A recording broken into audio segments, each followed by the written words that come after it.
Indian paint coating association (आईपीसीए) के द्वारा राजधानी दिल्ली में एक प्रेस कॉन्फ्रेंस का आयोजन किया गया। इस प्रेस कॉन्फ्रेंस का मतलब था कि आने वाले 16, 17 और 18 सितंबर को बड़े स्तर पर देश की राजधानी दिल्ली में आईपीसीए द्वारा एक सेमिनार का आयोजन किया जा रहा है, जिसमें देश के अलावा कई राज्यों के साथ ही विदेश से भी करीब 1000 से लोग शामिल होंगे।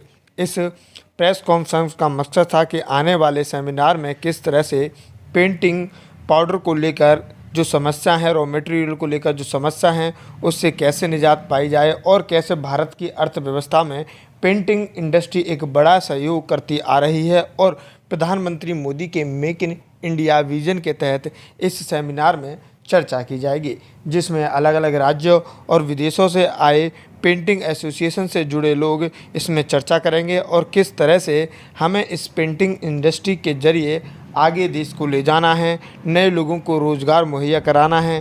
क्योंकि पिछले करीब 2-3 साल से कोविड के दौरान सारी इंडस्ट्रियों ने जो घाटा खाया है और उससे कैसे उबरना है, इस तमाम तरह के कई मुद्दों पर चर्चा भी की जाएगी। यह 3 दिवसीय कार्यशाला का आयोजन 16, 17 और 18 सितंबर को देश की राजधानी दिल्ली में किया जा रहा है। Sagar Goyal, Indian paint and coating association का प्रेसिडेंट।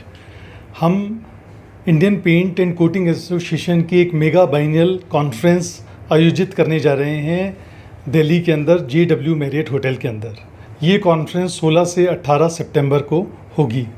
इसमें 1000 से ज़्यादा डेलीगेट्स पार्टिसिपेट कर रहे हैं, जो कि देश और विदेश से आ रहे हैं। इस कॉन्फ्रेंस के माध्यम से हम अपने पेंट जगत के भाइयों के लिए बहुत सारे टेक्निकल पेपर प्रेजेंट करने जा रहे हैं, जिससे उन सभी को मदद मिलेगी कि हम अपने पेंट की गुणवत्ता को और कैसे आगे ले जाएं। उस गुणवत्ता को आगे ले जाने से पेंट को एक्सपोर्ट करने में मदद मिलेगी और भारत के अंदर रोज़गार के साधन और बढ़ेंगे।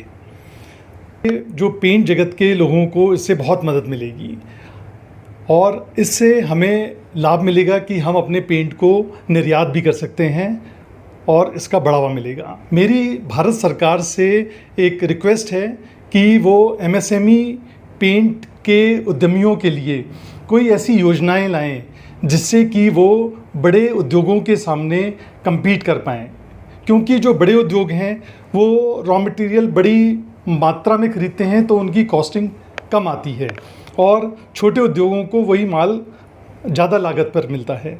तो ये मेरी भारत सरकार से रिक्वेस्ट है कि पेंट की लागतों में कुछ कमी लेकर आएँ, जिससे कि वो भी बढ़ सकें। जैसा कि पेंट इंडस्ट्री एक 68,000 करोड़ की इंडस्ट्री है। इसके अंदर पहले जो MSME का शेयर था वो 45% था, जो घट के पिछले 10 सालों में 28% रह गया है। तो मेरी अगेन यही रिक्वेस्ट है गवर्नमेंट से कि उनको एक तो रॉ मटेरियल सस्ते दामों पे उपलब्ध कराया जाए, दूसरा उनको इंटरेस्ट रेट में कहीं ना कहीं पे सुविधाएं दी जाएं, जिससे कि वो compete कर सकें। Agrawal, Indian paint and coating association biennial conference का कन्वीनर और पास्ट प्रेसिडेंट। जिस तरीके से समय के साथ किसी भी इंडस्ट्री को बदलना अनिवार्य है, जैसे इलेक्ट्रिक व्हीकल्स आते हैं तो उसके ऊपर डिफरेंट तरीके की पेंट्स एंड कोटिंग्स होंगी। जिस तरीके से वातावरण को प्रदूषित ना करने वाले पेंट्स की डिमांड है आजकल, और जो कंज्यूमर है, जो ग्राहक है, वो इस तरीके के पेंट को ढूंढता है। प्रॉब्लम ये है कि जितने भी हमारी बड़ी इंडस्ट्री है पेंट की, उनके पास ही टेक्नोलॉजी है, लेकिन जो लघु उद्योग हैं वो इनसे वंचित रह जाते हैं। तो ये ऑलमोस्ट 1000 लोगों की एक कॉन्फ्रेंस हो रही है दिल्ली में 16 से 18 सितंबर, Indian paint and coating association की, और उसका मेन लक्ष्य ये है कि हम नई टेक्नोलॉजी को अपने लघु उद्योग के पास पहुँचाएँ। गुप्ता हूँ and I am the convener for this biannual conference. इस कॉन्फ्रेंस के माध्यम से हम लोग जो नेटवर्किंग अपॉर्चुनिटीज़ देंगे अपने मेंबर्स को, वो आपस में मिलकर जो बिज़नेस से बढ़ावा मिलेगा, वी फील कि उससे ऑब्वियसली एम्प्लॉयमेंट जनरेशन होगा। बिकॉज जितने नए आइडियाज़ आते हैं, जैसे टेक्निकल सेशंस होते हैं हमारे, उसमें हम लोग नई टेक्नोलॉजीज़ के बारे में, नई अपॉर्चुनिटीज़ के बारे में बताते हैं लोगों को।